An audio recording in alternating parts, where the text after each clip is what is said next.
Ali Salaam. This is the Affairs of Men. This is CIRC7E Media. All right, so like I said, it feels like it's Armageddon, end of the world. Things are changing, and it looks like a civil war might be on. See, what's worse is when America really had a civil war, it was literally the Confederate Army versus the United States Army, and it was an official war. What's going on now is you have citizens taking up arms against other citizens. That is a bloodbath. Let's watch this.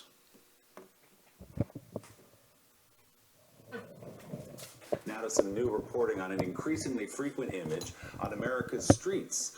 Heavily armed groups calling themselves militias. MSNBC's Cal Perry received rare access to leaders within this movement.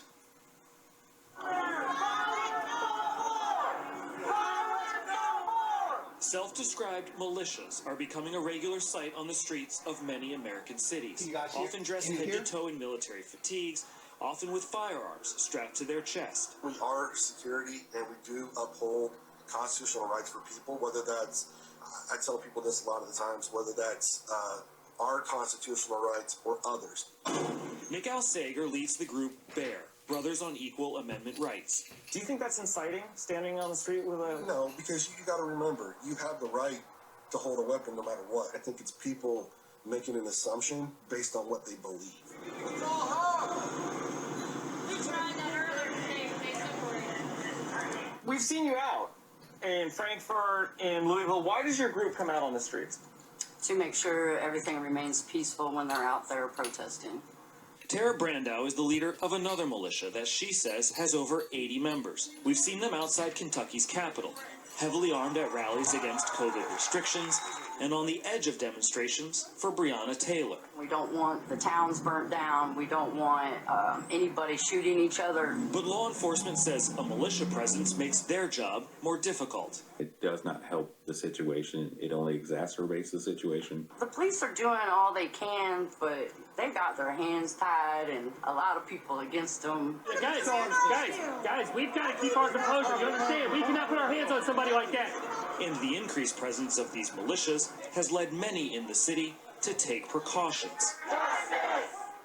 Now! We have the Revolutionary Black Panther Party who is doing our security. Are you worried about the presence of militias in Kentucky?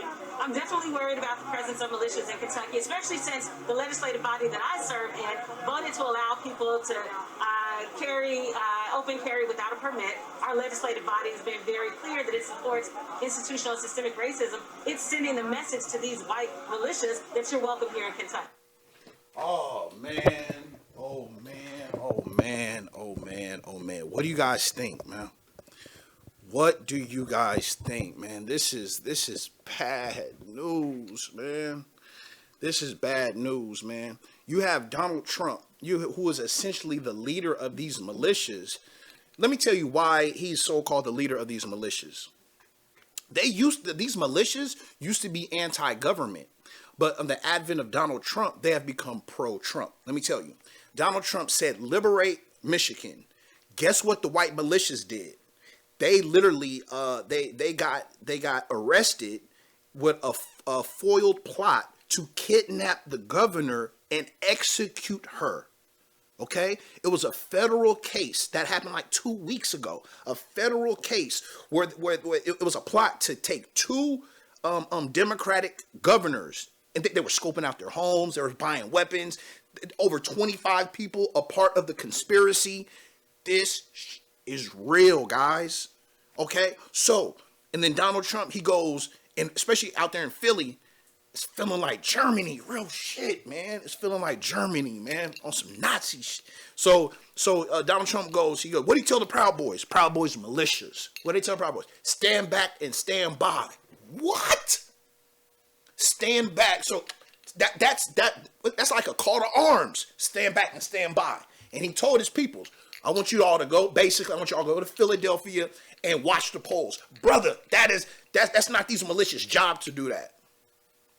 It's not their job to do that. That's called voter intimidation. Okay. Here's another thing. Remember in Wisconsin, who who's the brother? What's the brother that died in Wisconsin, guys? I forgot. No, he's paralyzed. He didn't die. Joseph Blake, is that his name? Why don't you guys help me out real quick? Yeah, when he ran to the car. Joseph Blake. Okay, now when he was going, so he got shot by the police, right? And then there was a protest.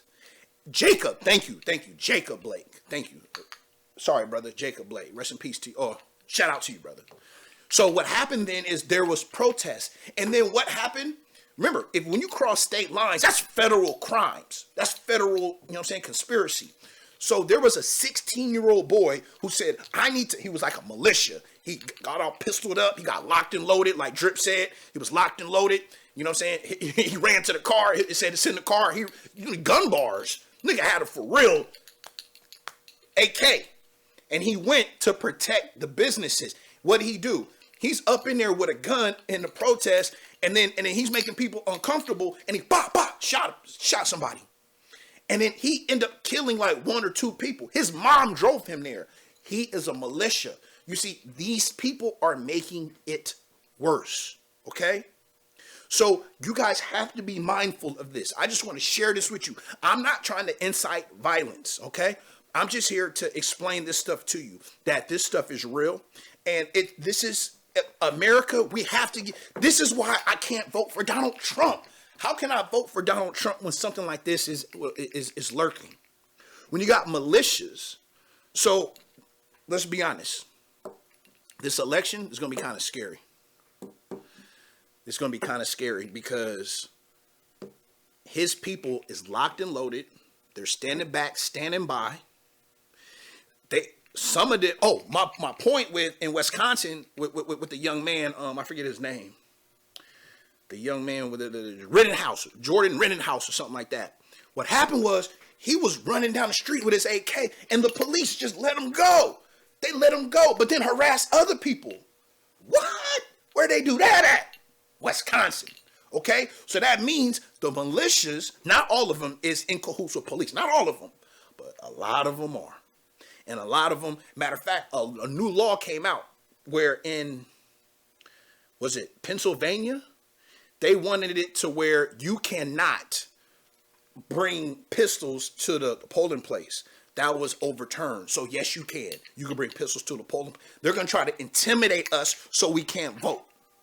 They're going to try to, especially if you're in Philadelphia, Ohio, Michigan, they're going to try, guys. So our ancestors died for the right to vote. You know what that means? Some of us may end up dying here, because when I look into the future, I see a lot of pain happening around this election.